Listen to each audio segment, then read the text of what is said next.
everyone, welcome to GeoIS. Today we are here to discuss about UPSC Prelims 2026.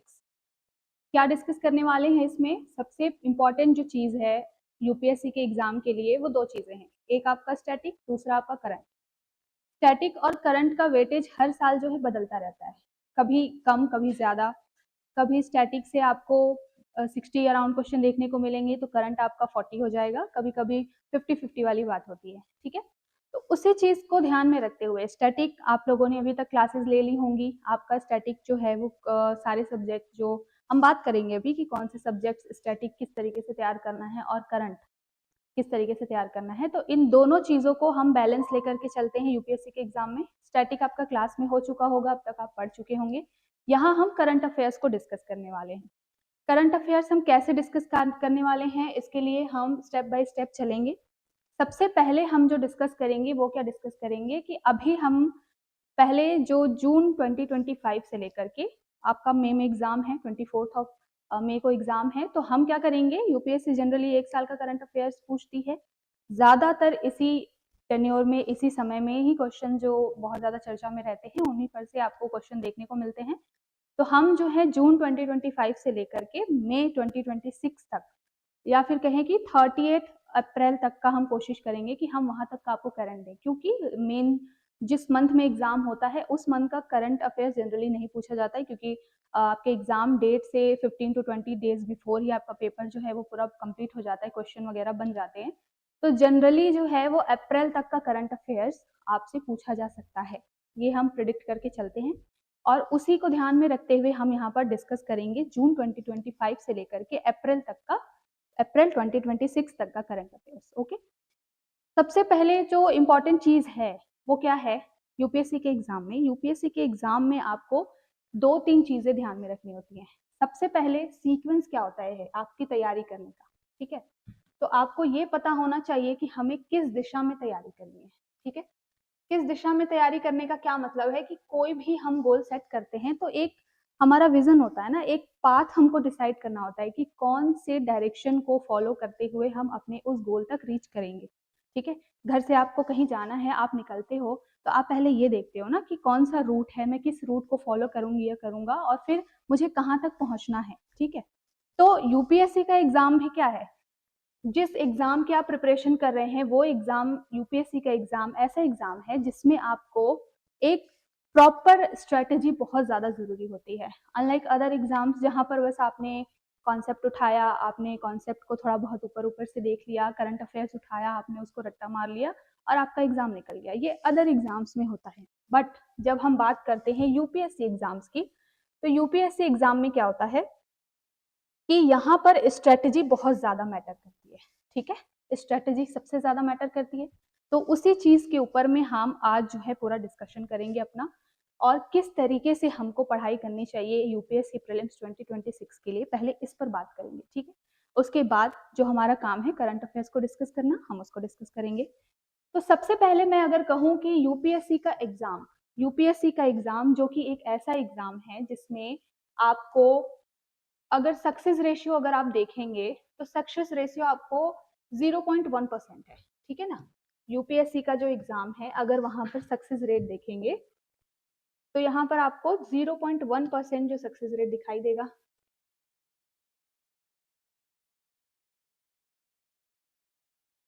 ठीक है, 0.1%, ठीक है। एक सेकेंड, मैं पेन को चेंज कर लेती हूँ, ठीक है। अब इस 0% में आपको आने के लिए एक प्रॉपर गाइडलाइन की जरूरत होगी। अगर आप भेड़ चाल की तरह 10 लाख बच्चे फॉर्म भरते हैं हर साल, ठीक है, कम से कम तो 5 लाख अपेयर होते हैं, और फाइनल सिलेक्शन किनका होता है, फाइनल सिलेक्शन होता है सिर्फ 1000 बच्चों का, नंबर ऑफ सीट्स जितनी है। प्रीलिम्स में बिल्कुल आप समझ लीजिए कि उसी तरीके का मामला रहता है, बहुत कम बच्चे जो है इस 5 लाख में से निकल करके प्रीलिम्स को क्वालिफाई कर पाते हैं। और ये क्यों होता है, क्योंकि स्ट्रेटेजी बहुत ज्यादा मैटर करती है, ठीक है ना। प्रीलिम्स एक बहुत ही अनप्रिडिक्टेबल एग्जाम है, यूपीएससी का ऐसा बोला जाता है, लेकिन मैं ये मान के चलती हूँ कि अनप्रिडिक्टेबल है, आपको नहीं पता है, पेपर सेट करने वाली मैं नहीं हूँ, लेकिन आप नहीं है, बट हम ये चीज़ अंदाज़ा लगा सकते हैं कि यूपीएससी किस तरीके के क्वेश्चन पूछता है, किस तरीके का पूछा जा सकता है। वो हम आगे बात करेंगे इस टॉपिक पर भी, वो कैसे होता है पीवाईक्यू वगैरह देख करके, ठीक है। लेकिन पहले हम जो बात कर रहे हैं कि हमको इस 0.1% में आना है अगर, तो इस 0.1% में आने के लिए हमको एक प्रॉपर स्ट्रेटजी जो है उसको फॉलो करना पड़ेगा, ठीक है। और वो स्ट्रेटजी क्या होती है? अगर मान लीजिए कि मैं आपसे कहूँ कि आप प्रीलिम्स की तैयारी कर रहे हैं, तो आपको किन टॉपिक्स पे सबसे ज़्यादा या किन सब्जेक्ट्स पे सबसे ज़्यादा फोकस करने की ज़रूरत है, ठीक है। तो सबसे पहले जो हम बात करेंगे उसके ऊपर बात करेंगे कि आपका प्रीलिम्स का सिलेबस क्या है। किसी को पता है प्रीलिम्स का सिलेबस क्या है? प्रीलिम्स का सिलेबस जो है यूपीएससी ने कुछ डिफाइन नहीं किया है, ठीक है ना। प्रीलिम्स का सिलेबस डिफाइंड नहीं है। यहाँ पर आपको कुछ मेजर सब्जेक्ट्स हैं जैसे कि हिस्ट्री, पॉलिटी, आगे हम बात करेंगे इन सारी चीज़ों पे। बस लिख दिया गया है कि ये आपके सब्जेक्ट्स हैं, ठीक है। यहाँ पर किस तरीके के प्रश्न पूछे जाएंगे, क्या पूछा जाएगा, इसके बारे में आपको आइडिया नहीं है अभी तक, अगर आप बिगिनर हैं, आपने अभी अभी तैयारी शुरू की है तो, ठीक है।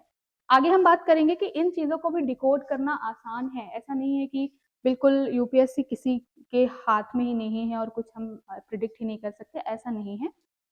तो सबसे पहले ये जो सब्जेक्ट है प्रीलिम्स का, जो आपने कुछ कुछ सब्जेक्ट्स देखे होंगे जैसे कि हिस्ट्री, पॉलिटी, ज्योग्राफी हो गया, इकोनॉमिक्स हो गया, साइंस एंड टेक हो गया, आईआर हो गया।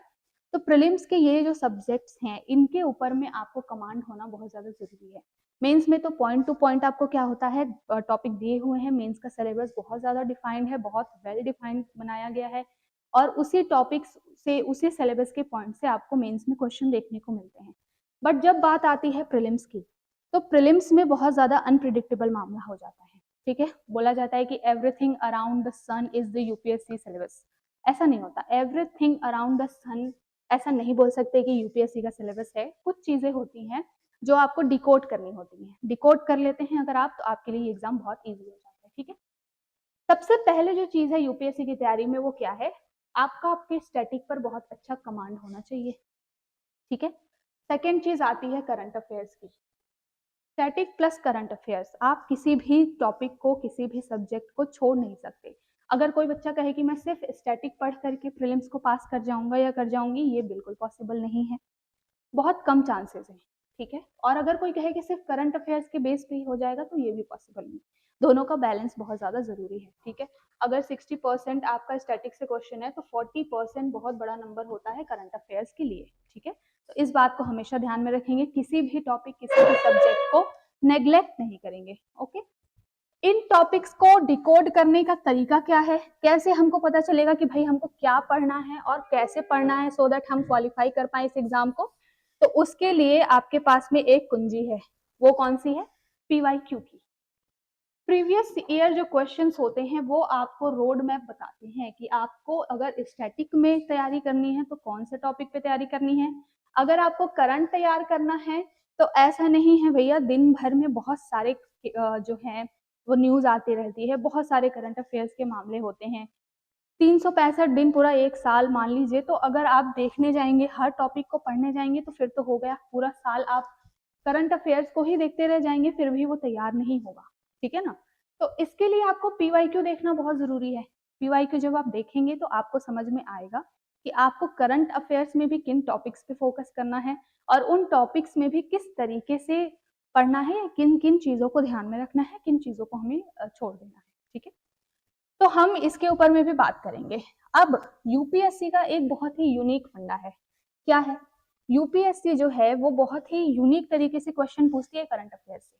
अगर आप किसी अदर एग्जाम की तैयारी कर रहे हैं, किसी वनडे एग्जाम की तैयारी कर रहे हैं, तो आपको बस कुछ चीजें रटनी होती हैं। जैसे मान लीजिए कोई प्लेसेस इन न्यूज है, आपने उसको रट लिया, कोई समिट हुई, आपने उसको रट लिया कि वो समिट कहाँ पे हुई। लेट सपोज कि COP30 हुआ, ठीक है ना। तो COP30 को आपने रट लिया कि ये ब्राजील में हुआ, ठीक है ना, बेलिम ब्राजील में हुआ। आपने इसको रट लिया और आपका कोई भी वनडे एग्जाम निकल गया, ठीक है। लेकिन जब बात यूपीएससी की आएगी तो यही COP30 जो है वो आपके लिए एक जनरल अवेयरनेस का टॉपिक हो जाएगा। और क्वेश्चन कहाँ से पूछा जाएगा, ये आपसे शायद ही पूछा जाए कि इस बार का COP30 कहाँ हुआ था। यूपीएससी इतने फैक्चुअल क्वेश्चन नहीं पूछेगी, उसके डेप्थ में जाकर के यूपीएससी पूछेगी कि यूपीएससी में आपको पूछा जाएगा कि बताइए कि ये TFFF क्या है, ठीक है। अब आपको ये पता होना चाहिए करंट अफेयर्स के टॉपिक में कि ये TFFF है क्या। ये जो COP30 हुआ, यहाँ पर जो फॉरेस्ट कंजर्वेशन से रिलेटेड एक कहना चाहिए कि मीटिंग हुई या एक फ्रेमवर्क तैयार किया गया, ठीक है। तो वहां पर ये TFFF जो है वो इम्पोर्टेंट हो जाता है। तो ये अंतर है आपको यूपीएससी के करंट अफेयर्स को तैयार करने का और अदर एग्जाम्स के करंट अफेयर्स को तैयार करने का, ठीक है ना। तो हमने जैसे बात की कि सिर्फ COP30 को नहीं जानना है, COP30 में क्या क्या इंपॉर्टेंट चीजें हुई उसको भी जानना बहुत जरूरी है। इसलिए करंट अफेयर्स को कैसे पढ़ना है ये बहुत ज्यादा इंपॉर्टेंट है, ओके। उसी चीजों पर हम बात करेंगे और हम मेक श्योर करेंगे कि ये चीजें आपके लिए आसान हो जाए, सो दैट आपको इस प्रिपरेशन में कोई भी दिक्कत नहीं आए, ठीक है। अब हम दूसरा पॉइंट देखते हैं कि क्या लिखा हुआ है, एवरी सब्जेक्ट मैटर्स। जैसे मैंने बताया कि केवल स्टैटिक पढ़ के काम नहीं होगा, केवल करंट अफेयर्स पढ़ के काम नहीं होगा, जितने सब्जेक्ट्स हैं उन सबको आपको इक्वल टाइम देना पड़ेगा। हाँ, ये हो सकता है कि किसी टॉपिक किसी सब्जेक्ट से कम क्वेश्चन आते हैं तो आप उसको थोड़ा सा कम टाइम दे सकते हैं, किसी टॉपिक से बहुत ज्यादा क्वेश्चन आते हैं तो आप उसको ज्यादा टाइम देंगे, बट आप किसी भी सब्जेक्ट को या किसी भी टॉपिक को नेग्लेक्ट नहीं कर सकते, ठीक है। नो शॉर्टकट्स, शॉर्टकट तो बिल्कुल इस एग्जाम में है नहीं। हाँ, स्मार्ट स्टडी जरूर है, स्मार्ट स्टडी और शॉर्टकट दोनों में बहुत अंतर है। लोग बच्चे क्या करते हैं, उनको लगता है कि स्मार्ट बनने का तरीका ये है कि शॉर्टकट अपना लो और बस काम हो जाएगा।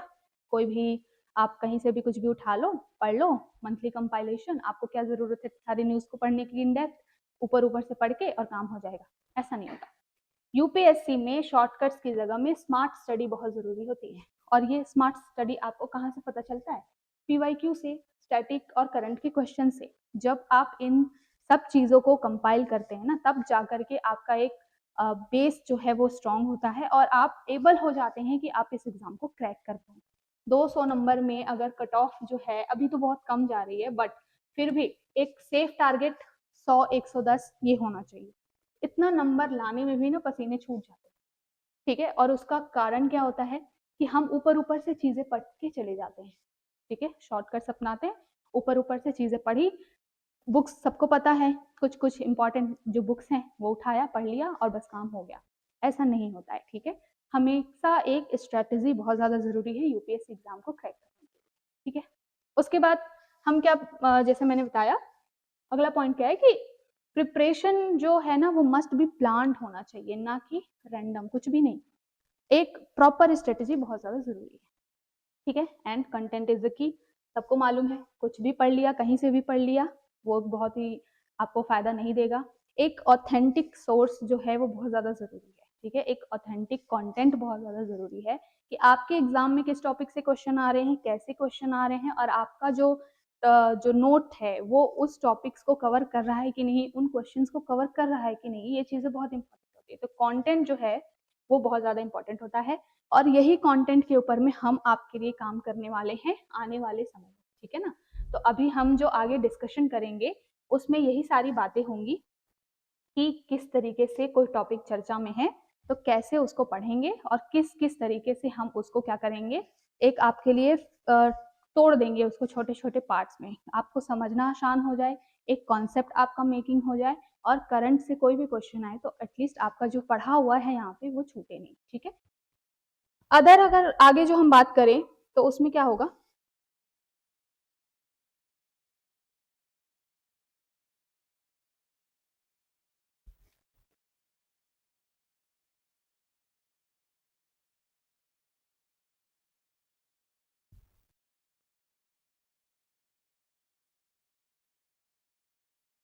ठीक है। अभी तक हमने क्या डिस्कस किया, अभी तक हमने डिस्कस किया कि भाई हम क्या पढ़ेंगे, कैसे पढ़ेंगे, ये आपको सब कुछ यहाँ पर बताया जाएगा, ठीक है ना। ये हो गई बात। अब हम देखते हैं कि यूपीएससी में क्या क्या चीजें आपको पढ़नी है, कौन से सब्जेक्ट मैटर करते हैं बहुत ज्यादा, किस तरीके से पढ़ना है, इसके ऊपर हम वन बाय वन थोड़ा सा क्या करते हैं, बातचीत कर लेते हैं, ठीक है। सो दैट आपके लिए भी एक कॉन्सेप्ट क्लियरिटी आ जाए कि अगले आने वाले समय में, जैसे अराउंड अभी जो 24 मई को एग्जाम होने वाला है, तो आपके पास अराउंड 140 डेज बचे हुए हैं, ठीक है ना। 140 डेज भी मैं ज्यादा ही बोल रही हूँ, 130 to 135 डेज ही आपके पास बचे हुए हैं, बिकॉज अभी फेस्टिवल्स भी आएंगे, होली वगैरह होगा, तो उसमें भी आपका 2-4 दिन वेस्ट हो जाएगा। संडे वगैरह होता है तो लोग जनरली नहीं पढ़ाई करते हैं, तो आपके पास बहुत कम दिन है और इस कम दिन में टारगेटेड अप्रोच होना बहुत ज़्यादा ज़रूरी है, ठीक है ना, कि कहाँ पर हमको सबसे ज़्यादा टारगेट करना है, कहाँ पर हमको कम समय देना है, ठीक। तो अगर सबसे पहले हम यूपीएससी एग्जाम को डिकोड करने की बात करें, आज हम इस टॉपिक पे या इस वीडियो में यही बात करने वाले हैं यूपीएससी एग्जाम के बारे में। करंट अफेयर्स की क्लास हम नेक्स्ट क्लास में लेंगे, जिसमें हम जून का मंथ वाइज जो पूरा करंट है वो आपको डिस्कस करेंगे, ठीक है ना। तो यहाँ पर मैंने लिखा हुआ है कि 4 मेजर सब्जेक्ट्स हैं यूपीएससी के लिए, ठीक है। उसमें क्या है, सबसे पहला है पॉलिटी, दूसरा है इकोनॉमिक्स, तीसरा है ज्योग्राफी और चौथा है मॉडर्न हिस्ट्री, ठीक है। यहाँ से सबसे ज्यादा क्वेश्चन आपको पूछे जाते हैं, लेकिन इन सारे सब्जेक्ट्स को पढ़ने का तरीका एक जैसा बिल्कुल भी नहीं है, ठीक है। आप अगर हिस्ट्री की बात करेंगे तो हिस्ट्री में कहानियां हैं, आप उस कहानी को उठाएंगे, पढ़ेंगे, क्या हुआ, कैसे हुआ, प्री इंडिपेंडेंस, पोस्ट इंडिपेंडेंस, सारी चीजें आपको मॉडर्न हिस्ट्री के लिए पढ़ना है, ठीक है ना।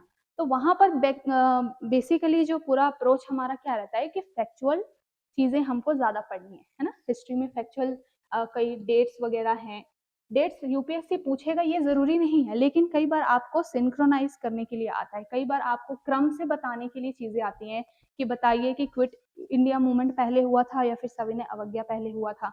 तो उसके लिए आपको डेट्स याद करना बहुत जरूरी है कि 1930 सविनय अवज्ञा है और 1942 क्विट इंडिया है। ये आपको कब पता चलेगा, आप मान लीजिए कि कैसे उसको अरेंज करेंगे, जब आपको डेट्स याद होंगी या आपको कुछ कहानी उसके पीछे की याद होगी कि क्विट इंडिया मूवमेंट क्यों चालू हुआ था, सविनय अवज्ञा क्यों चालू हुआ था। तो इसके लिए आपको एक सीक्वेंस में पढ़ाई करना हिस्ट्री में बहुत जरूरी है, ठीक है। तो मतलब बेसिकली फैक्ट बेस्ड एक जो चीज है वो आपका हिस्ट्री है। लेकिन अगर हम बात करें पॉलिटी की, तो पॉलिटी का पढ़ने का तरीका बिल्कुल ही अलग है। पॉलिटी में आपको क्वेश्चन जनरली करंट से ही रिलेटेड होते हैं, जैसे कि मान लीजिए अभी रिसेंट समय में आर्टिकल 142 जो है वो बहुत ज्यादा न्यूज में है, ठीक है ना। क्यों न्यूज में था, कंप्लीट जस्टिस की ये बात करता था। अभी आपने सुना होगा पिछले 2-4 महीनों में कि ये प्रेसिडेंट और सुप्रीम कोर्ट के बीच में कॉन्फ्लिक्ट चल रहा था, ठीक है ना। सुप्रीम कोर्ट ने क्या किया था, 3 महीने का जो है वो टाइम लिमिट सेट किया हुआ था कि 3 महीने के अंदर अंदर क्या करना है। अगर कोई स्टेट लेजिस्लेचर जो है वो कानून भेजती है प्रेसिडेंट के पास में, तो उनको 3 महीने के अंदर अंदर उस पर सहमति देनी होगी, अपना कुछ ना कुछ आप आउटपुट देना होगा या फिर कुछ ना कुछ आपके जो भी उनका कॉल है वो लेना होगा, ठीक है। तो ये टॉपिक पूरा जो था वो बहुत ज्यादा न्यूज में था, आर्टिकल 142 बहुत ज्यादा न्यूज में था। तो यूपीएससी डायरेक्ट क्वेश्चन आपसे यहाँ से नहीं पूछेगा, ठीक है ना। यूपीएससी ये नहीं पूछ देगा कि आर्टिकल 142 में क्या है, पूछ सकता है बट इसके चांसेस बहुत कम है। यूपीएससी क्या पूछेगा आपसे, ये प्रेसिडेंट ऊपर है या सुप्रीम कोर्ट ऊपर है। तो यूपीएससी के करंट अफेयर्स को तैयार करने के लिए आपको इन डेप्थ नॉलेज होना भी बहुत ज्यादा जरूरी है। तो यहाँ पर स्टैटिक आपको लिंक करके पढ़ना पड़ेगा, करंट अफेयर से पढ़ करके नहीं होगा। अगर हम करंट अफेयर्स का कोई टॉपिक उठाएंगे तो उसको स्टैटिक के साथ लिंक करके पढ़ेंगे कि किस तरीके से क्वेश्चन पूछे जा रहे हैं, ठीक है ना। कि मान लीजिए ये जो प्रेसिडेंट और सुप्रीम कोर्ट वाला मामला है, तो कौन किसकी बातें सबसे पहले मानी जाएंगी या कौन ऊपर होगा, इस तरीके की चीजें। तो लिंक करके पढ़ना पॉलिटी की एक अप्रोच है, ठीक है। और लिंक किन चीजों को करना है, लिंक करना है आपको करंट को किसके साथ में, स्टैटिक के साथ में, ठीक है। तो पॉलिटी पढ़ने का ये तरीका है जिसके ऊपर अभी हम बात करेंगे। मंथ वाइज हम करंट लेके चलेंगे, जून 2025 का करंट अफेयर्स हम सबसे पहले डिस्कस करेंगे। शायद ये एक पार्ट या फिर 2 पार्ट में भी हो सकता है, क्योंकि पूरे मंथ में बहुत सारे टॉपिक्स होते हैं, बहुत कुछ इंपॉर्टेंट चीजें होती है जिसको छोड़ा भी नहीं जा सकता, बिकॉज वहां से क्वेश्चन पूछने की प्रोबेबिलिटी ज्यादा होती है। तो हम पॉलिटी को इसी तरीके से पढ़ेंगे, करंट प्लस स्टैटिक। तो मतलब आपके लिए एक वन स्टॉप सोल्यूशन हो जाएगा यहाँ पर कि करंट का कोई टॉपिक है और उसके बैकग्राउंड में भी जाकर थोड़ी बहुत चीजें हम अपना देख लेंगे कि अगर क्वेश्चन थोड़ा डेप्थ में पूछे तो वो हमसे छूटे नहीं, ठीक है। करंट से भी अवेयर रहेंगे और स्टैटिक से भी हम अवेयर रहेंगे। सेम जो फंडा है वो इकोनॉमिक्स के साथ है। इकोनॉमिक्स में क्या है, इकोनॉमिक्स के क्वेश्चन कॉन्सेप्ट बेस्ड होते हैं, आपका कॉन्सेप्ट जो है वो बहुत ज्यादा स्ट्रांग होना चाहिए। प्लस इसमें भी करंट अफेयर्स का बहुत रोल है। करंट में जो चीजें न्यूज में बहुत ज्यादा चलती होती हैं या फिर जो अपना बजट आएगा, फेब के मंथ में बजट आ जाएगा, इकोनॉमिक सर्वे आएगा, तो उसके ऊपर फिर बहुत ज्यादा बातें होंगी। तो वहां से भी क्वेश्चन बनेगा। तो पॉलिटी और इकोनॉमिक्स दोनों जो चीजें हैं वो आपका कॉन्सेप्ट और करंट दोनों को लेकर के चलने वाले सब्जेक्ट्स हैं, ठीक है ना। अब आप लास्ट ईयर का इकोनॉमिक्स का क्वेश्चन उठा करके देखेंगे तो वहां पर न्यूमेरिकल फॉर्म में चीजें पूछी गई थी, और वो न्यूमेरिकल किस लिए थे, अगर किसी ने फिस्कल पॉलिसी को अच्छे से पढ़ा हो, ठीक है ना, या बजट वाला टॉपिक अच्छे से पढ़ा हो, जिसको पता हो कि भाई प्राइमरी बजटिंग क्या होती है, ये सारी चीजें, तो अगर किसी ने कॉन्सेप्ट अच्छे से पढ़ा होगा तो ये न्यूमेरिकल वाले क्वेश्चन भी उससे हो जाते इजीली। लेकिन वही बात है कि कॉन्सेप्ट में जाकर, कॉन्सेप्ट की डेप्थ में जाकर के लोग पढ़ाई नहीं करते, और फिर वो पेपर देखते हैं कि अरे इकोनॉमिक्स में न्यूमेरिकल तो आज तक यूपीएससी नहीं पूछती थी, तो ये कैसे हो गया। तो वही सारी चीजें, वो एक अप्रोच बिल्डिंग करने का जो तरीका है वो आपको यहाँ पर सिखाया जाएगा, ठीक है। तो ये सिर्फ करंट की क्लास नहीं होगी, आपको किस तरीके से पढ़ना है उस अप्रोच को भी बिल्ड किया जाएगा यहाँ पर, सो दैट आपके लिए जो आने वाला एग्जाम है वो एक केक वॉक की तरह हो, ठीक है ना। बहुत ज्यादा आपके लिए ऐसा ना हो कि बाउंसर हो गया क्वेश्चन, बिल्कुल ऊपर से चला गया, कुछ समझ ही नहीं आया, ऐसा नहीं होगा, ठीक है। सेम चीज जो है ज्योग्राफी के साथ में, ज्योग्राफी में क्या होता है कि यहाँ पर आपने ज्योग्राफी में बहुत सारी चीजें पढ़ी हैं, जैसे कि आप रिवर्स पढ़ते हैं, माउंटेन्स पढ़ते हैं, ठीक है। तो अगर हम ऐसे सिर्फ ज्योग्राफी को पढ़ने जाएंगे तो n नंबर ऑफ रिवर्स हैं पूरे वर्ल्ड में, इंडिया में।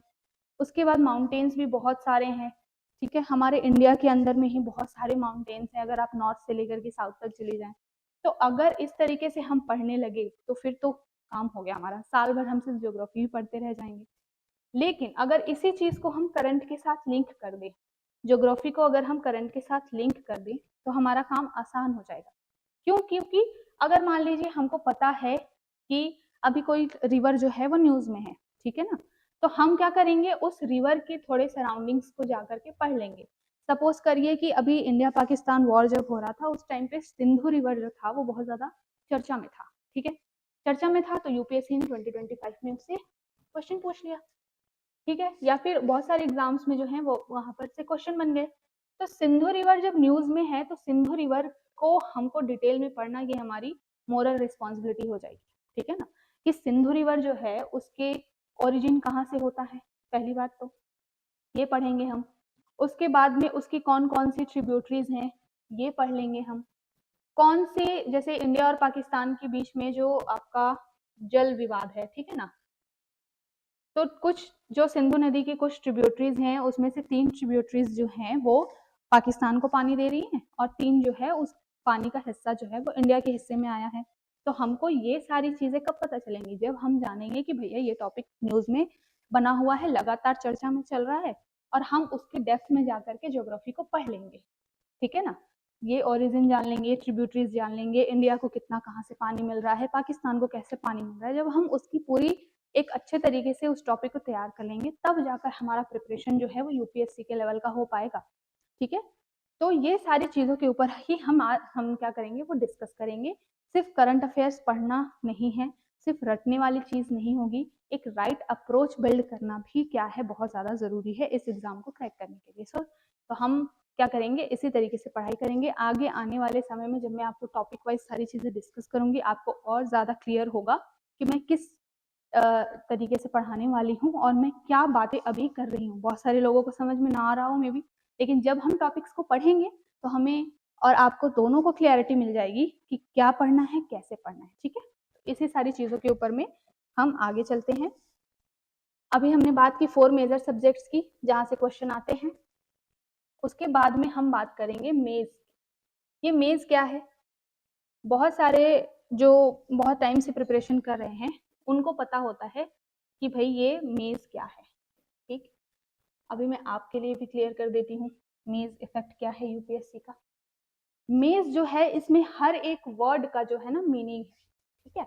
जैसे एम फॉर मैपिंग आ गया, ठीक है, ए फॉर एंशियंट आ गया, मिडाइवल आ गया, सेकंड ए जो है वो आर्ट एंड कल्चर हो गया, उसके बाद आई का मतलब इंटरनेशनल रिलेशन हो गया, as for science and tech हो गया, और ई फॉर एनवायरमेंट हो गया, ठीक है।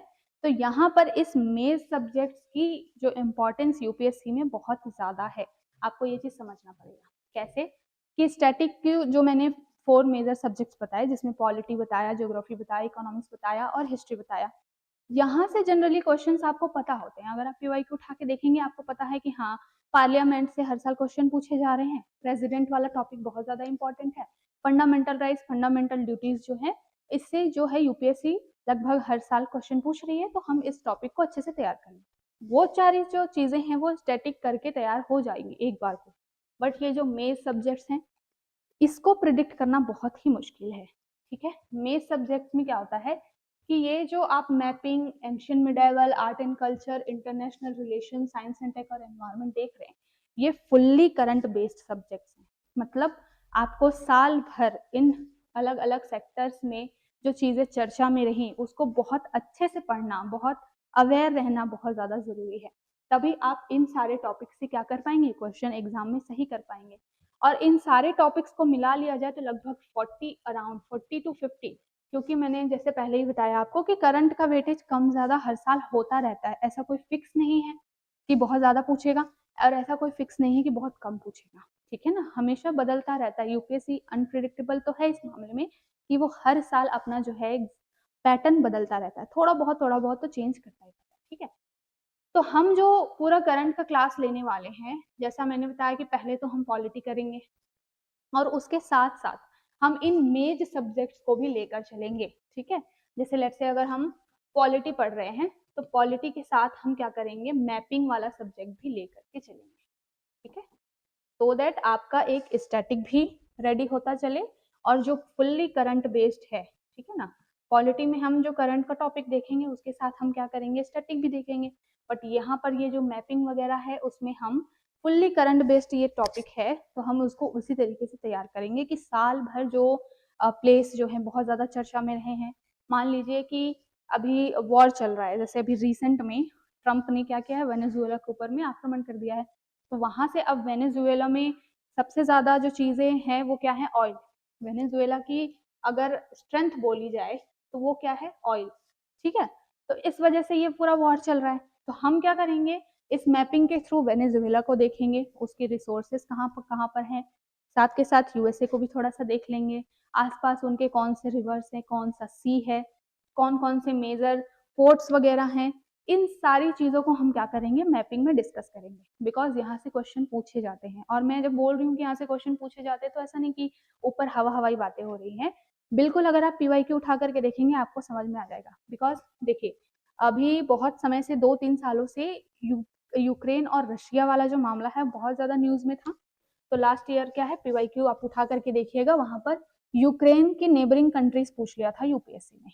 ठीक है, तो अब किसी को यही नहीं पता है, कभी किसी ने मैप देखा ही नहीं है यूक्रेन का, तो यूक्रेन का अगर आपने मैप देखा नहीं है तो आप कैसे बताएंगे कि इसके सराउंडिंग्स में कौन कौन सी कंट्रीज हैं।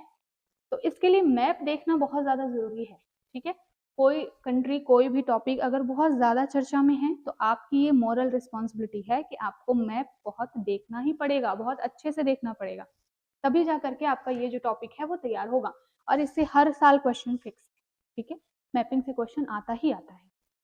हालांकि ये मैपिंग पढ़ने के 2 अप्रोचेस हैं। एक तो जियोग्राफी बेस्ड, जैसा मैंने अभी पहले बताया था, जिसमें रिवर्स है, माउंटेन्स हैं। अभी वोल्केनो इरप्शन हुआ था इंडोनेशिया में, बहुत ऊंची ऊंची आग की लपटें उठी थी।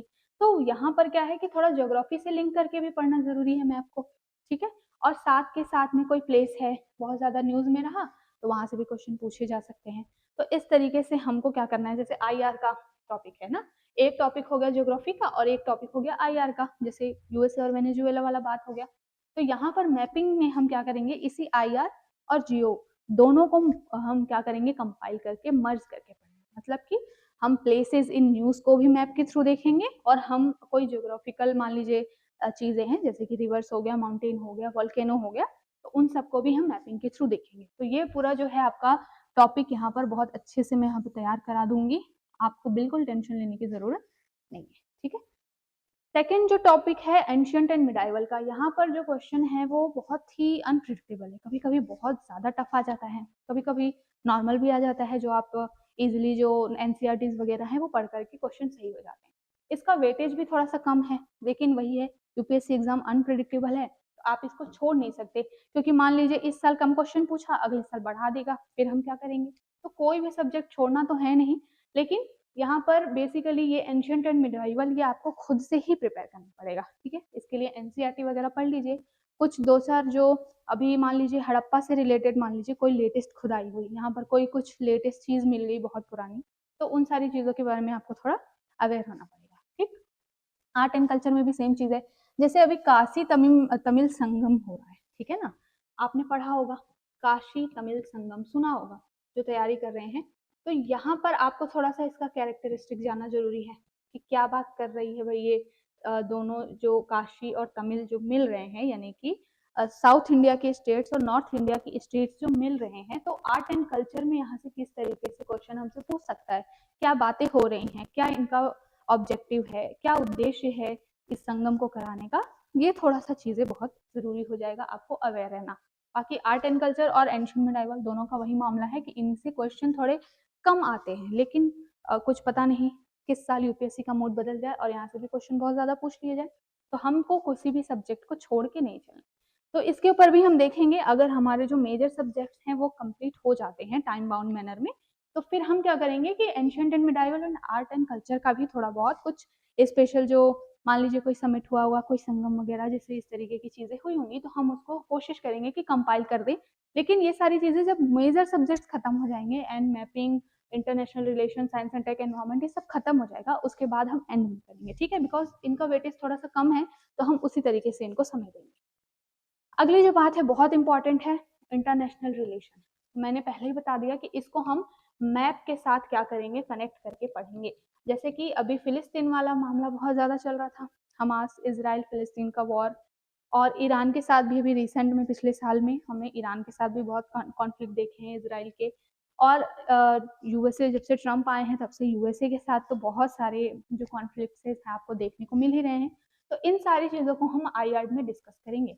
और यहाँ पर रोड मैप क्या होगा पढ़ने का, ये नहीं है कि हम आईआर में पूरा किसी टॉपिक के बिल्कुल गहराई में चले जाएंगे और बाल की खाल निकाल के पढ़ना है, ऐसा नहीं है। हम पीवाईक्यू को देखेंगे, पीवाईक्यू एनालाइज करेंगे, वहां पर जिस तरीके के क्वेश्चन पूछे जा रहे हैं उसको ध्यान में रखकर हम आईआर को डिस्कस करेंगे। ओके, ठीक। उसके बाद बहुत इंपॉर्टेंट सब्जेक्ट है science and tech. Science and tech से हमेशा जो है आपके 15 to 20 क्वेश्चन फिक्स है, आना ही आना है। और यूपीएससी का एक बहुत ही यूनिक क्वालिटी है, क्या क्वालिटी है कि यूपीएससी जो भी चीजें पूछती है आपके डे टू डे लाइफ में बहुत ज्यादा वो चीजें रिलेट करती है। बेसिकली यूपीएससी जो है वो आपकी मास्टरी चेक नहीं करती कि आप कितने मास्टर हैं किसी सब्जेक्ट में, यूपीएससी चेक करती है आपका बेसिक कॉमन सेंस, आपके आसपास सराउंडिंग में जो चीजें हैं वहां पर आप उन चीजों को किस तरीके से देख रहे हैं। लेट्स से अभी चैट जीपीटी, ग्रोक, ये सब हमारे डे टू डे लाइफ में बहुत ज्यादा इंपॉर्टेंट रोल अदा करते जा रहे हैं, अभी आप देख भी रहे होंगे। इसको लेकर के बहुत सारे कंसर्न्स भी निकल करके आए हैं अलग अलग कंट्रीज के, जैसे कि लास्ट टू लास्ट ईयर या जब स्टार्टिंग में ही 2-3 साल पहले क्या हुआ था कि पेरिस में एक एआई समिट की गई, ठीक है। ब्रिटेन और बहुत सारे जो यूरोप की कंट्रीज हैं उन्होंने क्या किया था, एक एआई समिट ऑर्गेनाइज किया था। इस एआई समिट में किस टॉपिक पे बात हुई थी, इस पर बात हुई थी कि एआई वरदान है या फिर अभिशाप है। जैसा हम बचपन में पढ़ते थे ना कि जो विज्ञान है वो वरदान है या अभिशाप है, बिल्कुल उसी तरीके से एआई समिट पर भी चर्चा हुई। और यहाँ पर यही चीजें निकाली गई कि ये एआई या चैट जीपीटी आपकी आज के डे टू डे लाइफ में तो बहुत हेल्प कर रहा है, लेकिन अगर क्या होगा ये जो एआई है वो आपको नुकसान पहुंचाने लग जाए। रोबोट चिट्टी वाला मामला, रोबोट मूवी तो सबने देखी होगी, रजनीकांत जी वाली। तो उसमें क्या है, चिट्टी जो है जब वो एक है कंप्यूटर, ठीक है, बट उसमें क्या हुआ, उसमें इमोशंस आ गए और फिर वो जिसने उसको बनाया था उसी का जान का दुश्मन हो गया। तो इस तरीके से जो कंसर्न जो है आज के डेट में हमारे आसपास टेक्नोलॉजी का, वो आपको कैसे इफेक्ट करेगी, आपके डे टू डे लाइफ में क्या इम्पैक्ट डालेगी, बेसिकली साइंस एंड टेक इसी तरीके के क्वेश्चन पूछता है। तो साइंस एंड टेक पढ़ने का क्या तरीका है कि जो भी नए अभी पूरे साल भर में कुछ नए इनिशिएटिव्स आए हैं, सपोज वो टेक्नोलॉजी से रिलेटेड हो या फिर वो हेल्थ से रिलेटेड हो, जैसे डीएनए तकनीक वगैरह हो गया, इसमें कोई नई चीज आ गई, क्रिस्पर कैस9 सबको पता ही होता है कि क्रिस्पर बहुत ज्यादा कई सालों से चर्चा में है, ये आपके जीनेटिक एडिटिंग कैंची की तरह है। तो यूपीएससी बेसिकली साइंस में यहाँ पर ही फोकस करता है कि जो चीजें आपके डे टू डे लाइफ से रिलेटेड हैं आपके ऊपर कितना इम्पैक्ट डालेगी, आप उस चीज को किस तरीके से देख रहे हो, ठीक है।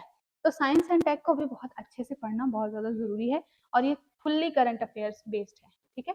कॉन्सेप्ट भी थोड़ा बहुत जो बेसिक साइंस है वो तो पता होना ही चाहिए, लेकिन करंट अफेयर्स का साइंस एंड टेक में भी बहुत ज़्यादा रोल है, तो हम इसको भी देखेंगे बहुत अच्छे से, क्योंकि यहाँ से क्वेश्चन भी बहुत ज़्यादा आते हैं, तो इसको अच्छे से पढ़ना बहुत ज़रूरी है। Last, environment.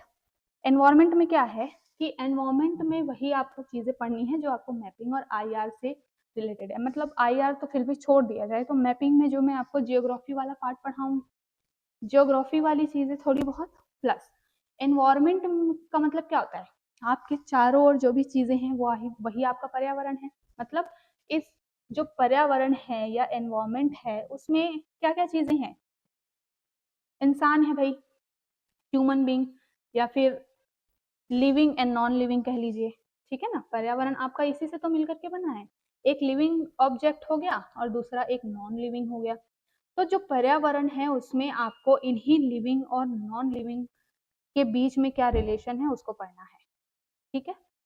तो हम यहाँ पर एनवायरमेंट में क्या पढ़ेंगे, जैसे कि कोई स्पीसीज जो है वो न्यूज में है, मान लीजिए कोई जीव जंतु जो है वो बहुत ज्यादा चर्चा में है, जैसे बहुत ही इंपॉर्टेंट जो एक फेवरेट टॉपिक है यूपीएससी का, ग्रेट इंडियन बस्टर्ड, ठीक है।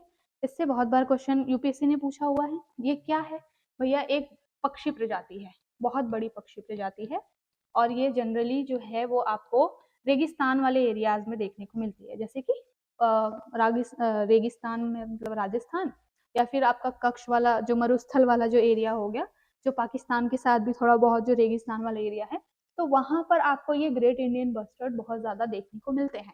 अब ये ग्रेट इंडियन बस्टर्ड से यूपीएससी क्वेश्चन बहुत ज्यादा क्यों पूछती है, बिकॉज एक डाइक्लोफेन दवाई है, ठीक है ना, और ये डाइक्लोफेन जो दवाई है वो इन ग्रेट इंडियन बस्टर्ड्स को बहुत ज्यादा नुकसान पहुंचा रही है। प्लस जो फाइबर आपने देखा होगा, इलेक्ट्रिसिटी के लिए बहुत सारे जगह जगह पे खंबे लगाए गए हैं, पोल्स वगैरह लगाए गए हैं, बहुत ही हाई पावर जो है उसमें इलेक्ट्रिसिटी फ्लो होती रहती है, ठीक है, बहुत मोटे मोटे तार जा रहे हैं बिजली के। तो कई बार ऐसा होता है कि ये ग्रेट इंडियन बस्टर्ड जो है वो उससे टकरा जाती हैं और गिर करके मर जाती हैं, ठीक।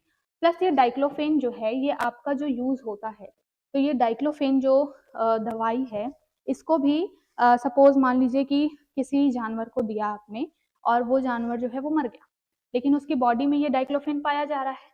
अब उसी डाइक्लोफेन या उसी बॉडी को, जो जानवर मर गया है उसको ये पक्षी जो हैं वो खाते हैं, तो फिर क्या होता है कि इस डाइक्लोफेन की वजह से इन पक्षियों को भी नुकसान पहुंचता है। तो इसलिए ये जो हमारे एनवायरनमेंट के लिए जो है और एनवायरनमेंट में रहने वाले इस स्पीसीज के लिए ये डाइक्लोफेन बहुत खतरा बना हुआ है, ठीक है। तो अगर ये किसी पक्षी को या जानवर को हार्म कर रहा है तो हो सकता है कि ये मनुष्य को भी हार्म कर दे, बिकॉज हर चीजें तो इंटर रिलेटेड है ना पर्यावरण में, जीव जंतु लिविंग और नॉन लिविंग दोनों ही एक दूसरे से इंटर रिलेटेड है। तो यहाँ पर किस तरीके से एक लिविंग और नॉन लिविंग जो है वो इफेक्ट हो रहा है और उसका हमारे ऊपर क्या प्रभाव पड़ रहा है, इसको लेकर के यूपीएससी में क्वेश्चन बनते हैं, ठीक है। तो यहाँ पर सबसे पहले इन्वायरमेंट में हमको क्या डिस्कस करना है, स्पीसीज के बारे में, ठीक है, कि कौन सी स्पीसीज जो है वो चर्चा में रही, ठीक। उसके बाद हमको सेकंड क्या डिस्कस करना है, सेकंड हमको डिस्कस करना है national park and wild life sanctuaries हो गई, जैसे कि अभी रिसेंट में मान लीजिए किसी एरिया को प्रोटेक्ट करने के लिए नेशनल पार्क घोषित कर दिया गया, वहां पर मान लीजिए सपोज बहुत ज्यादा टाइगर्स रह रहे हैं किसी बड़े एरिया में, बहुत लंबे समय से रह रहे हैं, तो उस एरिया को क्या कर कंजर्वेशन करने के लिए, संरक्षण करने के लिए हमने उसको नेशनल पार्क में कन्वर्ट कर दिया। तो इससे क्या होगा कि ह्यूमन और जो एनिमल का कॉन्फ्लिक्ट है वो थोड़ा सा क्या हो जाएगा, कम हो जाएगा। अगर मान लीजिए कोई नेशनल पार्क है उसको हमने नेशनल पार्क एरिया घोषित कर दिया, तो मतलब वहां पर ह्यूमन एक्टिविटी बैन हो जाएगी, और ह्यूमन एक्टिविटी बैन हो जाएगी तो ह्यूमन और जो एनिमल्स हैं उनके बीच में जो कॉन्फ्लिक्ट हो रहा है वो थोड़ा सा कम हो जाएगा। तो इस तरीके से अल्टीमेटली पर्यावरण को जो है वो फायदा पहुंचेगा, बिकॉज आज के डेट में जो है बहुत हमने देखा, अभी अरावली का केस भी बहुत चल रहा है, तो क्या हो रहा है, किस तरीके से एक पहाड़ खत्म होगा तो मानव जो जीवन है वो किस तरीके से बर्बाद हो जाएगा, ये दोनों चीजें बहुत इंटरकनेक्टेड है। तो यूपीएससी बेसिकली ऐसे ही टॉपिक्स पे आपसे एनवायरनमेंट में क्वेश्चन पूछता है, जैसे अभी रिसेंट में अरावली बहुत ज्यादा न्यूज में है, तो एनवायरनमेंट में थोड़ा बहुत उसकी स्पीसीज के बारे में, या अरावली में कौन से बहुत ही इम्पोर्टेंट या बहुत ज्यादा संख्या में कौन से जीव जंतु पाए जाते हैं वो पूछ लेगा। प्लस अरावली जो है वो आपका जियोग्राफी का भी टॉपिक हो जाएगा, क्योंकि ये बहुत ज़्यादा अभी न्यूज़ में है, क्योंकि यहाँ पर जो सुप्रीम कोर्ट ने 100 मीटर वाला बार जो है वो सेट कर दिया है, और बहुत सारे जो पर्यावरणविद है, जो एनवायरमेंटलिस्ट हैं, उनका ये कहना है कि अगर अरावली में हम इस तरीके से 100 मीटर का जो बार है वो सेट करेंगे, तो 100 मीटर के नीचे जो है खनन वगैरह लोग बहुत ज़्यादा करेंगे, खुदाई वगैरह बहुत होगी मिनरल्स वगैरह के लिए। तो इससे क्या होगा कि अरावली को नुकसान पहुंचेगा, और अगर अरावली ही खत्म हो जाएगी तो फिर दिल्ली में अभी पॉल्यूशन देख ही रहे हैं आप कितना ज़्यादा है, और जब ये अरावली खत्म हो जाएगी तो दिल्ली के लिए एक और जो बैरियर है वो भी खत्म हो जाएगा। इसलिए अरावली बहुत ही इंपॉर्टेंट है। तो आपने देखा कि एक जो टॉपिक है वो एनवायरमेंट का टॉपिक है या फिर वो ज्योग्राफी का टॉपिक है, इसको सेपरेट करना भी बहुत मुश्किल है। ठीक है, हो सकता है कि आपसे इसी टॉपिक पे क्वेश्चन एनवायरमेंट में पूछ लिया जाए। एनवायरमेंट में कैसे पूछा जाए कि बताइए भाई यहाँ पे कौन सी पेड़ की प्रजाति बहुत फेमस है, या कौन सा जीव जंतु बहुत फेमस है, ये पूछ सकता है। दूसरा ये पूछ सकता है आपसे जियोग्राफी में, जियोग्राफी में ये पूछ लेगा कि अरावली कहाँ पर है, वलित पर्वत है या नहीं है। अरावली के लिए हम पढ़ेंगे आगे, तो पता है पूछ लेगा कि भैया अरावली में कौन कौन से मिनरल्स पाए जाते हैं, ये बता दीजिए। इंपॉर्टेंस क्या है ज्योग्राफिकल, उसका किस तरीके से पूरा सराउंडिंग्स है। तो इस तरीके से अलग अलग करना किसी टॉपिक को भी बहुत ही ज़्यादा मुश्किल है यहाँ पर, है ना। मैं क्या कहना चाह रही हूँ कि एनवायरमेंट, ज्योग्राफी, पॉलिटी, जो भी चीजें हैं उसको हमको इंटरलिंक करके पढ़ना पड़ेगा। यूपीएससी की ये डिमांड है। आप किसी एक सब्जेक्ट को बिल्कुल सोचें कि मैं इसको ही पूरा करके जाऊं और दूसरे सब्जेक्ट को छोड़ दूं, तो फिर ये जो है मामला थोड़ा सा गड़बड़ हो जाएगा। तो वही सारी अप्रोच जो है, जिस तरीके से पढ़ना है, क्या पढ़ना है, कैसे पढ़ना है, उन सारी चीजों के ऊपर में हम क्या करेंगे, बात करेंगे। ठीक है, तो आज आपको आई होप ये चीजें समझ में आ गई होंगी, एक ओवरव्यू मिल गया होगा कि हम किस तरीके से आगे चलने वाले हैं, क्या क्या बातें होने वाली हैं, और हम किस तरीके से पूरे चीज़ों को लेकर के चलेंगे। अब यहाँ पर मैंने बहुत सारा चीज़ें आपको एक्सप्लेन कर दी हैं अच्छे तरीके से, सो दैट आपको क्लैरिटी आ जाए। कुछ चीज़ें फिर भी छूट जाती हैं अगर मान लीजिए, तो हम उसको क्या करेंगे, जैसे जैसे हमारी क्लासेस आगे बढ़ेंगी फिर हम वहाँ पर डिस्कस करेंगे। ठीक है, ये वही टॉपिक है, मैंने जो बता दिया कि अप्रोचेस किस तरीके से होना चाहिए, क्या पढ़ना है, हाउ मच टू स्टडी, कितना पढ़ना है, और वेयर टू स्टडी फ्रॉम, कहाँ से पढ़ना है, ये सारी चीज़ें हम आपको बताएंगे। ठीक है, अभी मैंने बताया आपको कि पीवाईक्यू वगैरह देख करके आपको थोड़ा सा अंदाजा लग सकता है कि आपको क्या पढ़ना है, कैसे पढ़ना है, और कहाँ से पढ़ना है। कहाँ से पढ़ने का मतलब क्या है कि आपको ये चीज़ें खुद आइडेंटिफाई होनी चाहिए कि सामने वाला जो कंटेंट आपको दे रहा है वो आपके लिए यूजफुल है या नहीं, आपको कौन सा कंटेंट पढ़ना है, कौन सा कंटेंट नहीं पढ़ना है ना। तो ये सारी चीज़ों के ऊपर में आपको एक अप्रोच बिल्ड करना बहुत ज़रूरी है। देन हमने पूरा ये डिस्कस किया मेजर करंट अफेयर्स के टॉपिक्स। अब ठीक है, मैंने सारी चीज़ें आपको पहले डिस्कस कर दी हैं कि एनवायरनमेंट जो है, और आपका साइंस एंड टेक है, इकोनॉमी है, आईआर है, ज्योग्राफी है, ये सारे आपके क्या हैं, ये आपके मेजर करंट अफेयर्स के टॉपिक है। जो भी चीज़ें न्यूज़ में चलती रहती हैं, जनरली इस टॉपिक से वही सारी चीज़ों पे क्वेश्चन पूछे जाते हैं। ठीक है, तो इन सारी चीज़ों को हम देखेंगे वन बाय वन। सबसे पहले हम स्टार्ट करेंगे पॉलिटी के साथ। तो मैंने पॉलिटी के लिए आपको क्लासेस आपकी सेट करनी है, तो सबसे पहले मैं क्या पढ़ाऊंगी ये जानना बहुत ज़रूरी है। तो पॉलिटी में आपको टॉपिक्स एंड इश्यूज जो हैं उसके ऊपर में बहुत ही ध्यान देना पड़ेगा। जैसे मैंने अभी कंप्लीट जस्टिस बताया, आर्टिकल 142 बहुत ज़्यादा न्यूज़ में था। प्रेसिडेंट और सुप्रीम कोर्ट के बीच में लगातार वाद विवाद हुए, कॉन्फ्लिक्ट गया, प्रेसिडेंट ने लेटर भेजा सुप्रीम कोर्ट को कि भैया बताइए कि आप हमारे जुरिस्डिक्शन में आ करके या आप हमारी पावर को कंट्रोल कर सकते हैं क्या, सप्रेस कर सकते हैं क्या। तो ये चीज़ें बहुत ज़्यादा न्यूज़ में रही। तो हमको मालूम है कि अगर कोई चीज़ न्यूज़ में है तो वहाँ से क्वेश्चन यूपीएससी ज़रूर पूछेगा।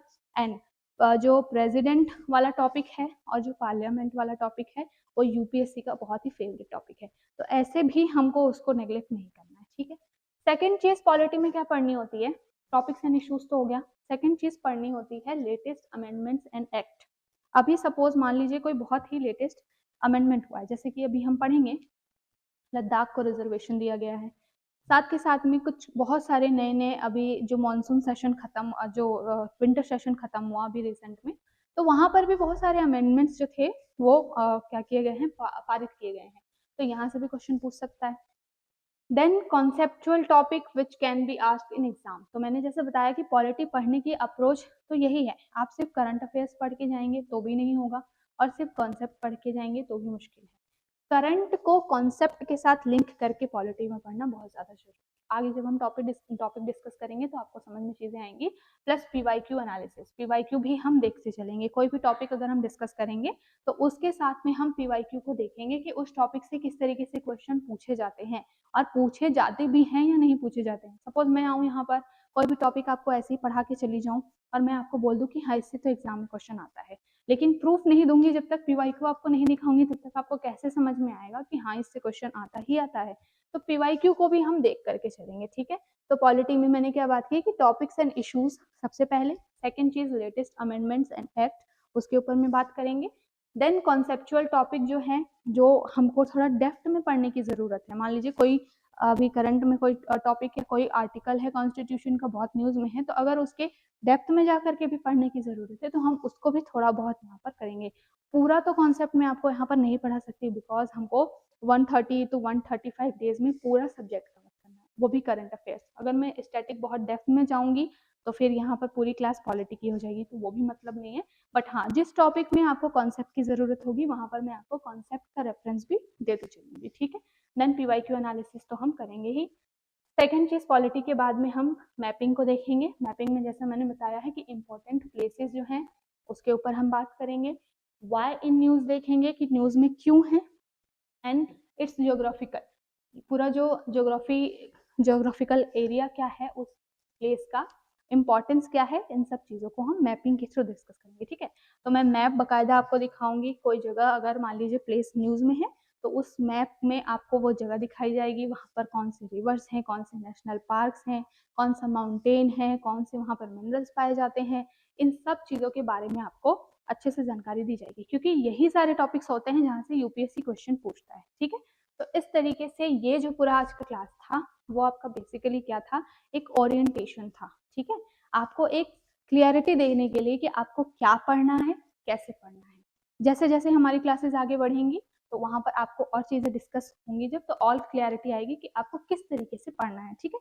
तो अगली जब हम बार मिलेंगे तो उसमें हम पॉलिटी का जो करंट अफेयर्स है जून मंथ का, जून 2025 का, उसको डिस्कस करेंगे यूपीएससी प्रीलिम्स 2026 के पर्सपेक्टिव से, ठीक है। कि यूपीएससी प्रीलिम्स 2026 में किस तरीके के क्वेश्चन पूछे जाएंगे, उसके बारे में हम पूरा देखेंगे कि किस तरीके के क्वेश्चन आ सकते हैं। कोई अगर टॉपिक है तो वो चर्चा में क्यों है, उसके पीछे जो कॉन्स्टिट्यूशनल एंगल क्या है, उसका कॉन्सेप्ट क्या है, क्यों ये चीज इतनी ज्यादा न्यूज में है, उन सब चीजों पे बात करेंगे, ठीक है। तो तब तक के लिए थैंक यू, मिलते हैं नेक्स्ट क्लास में। Thank you.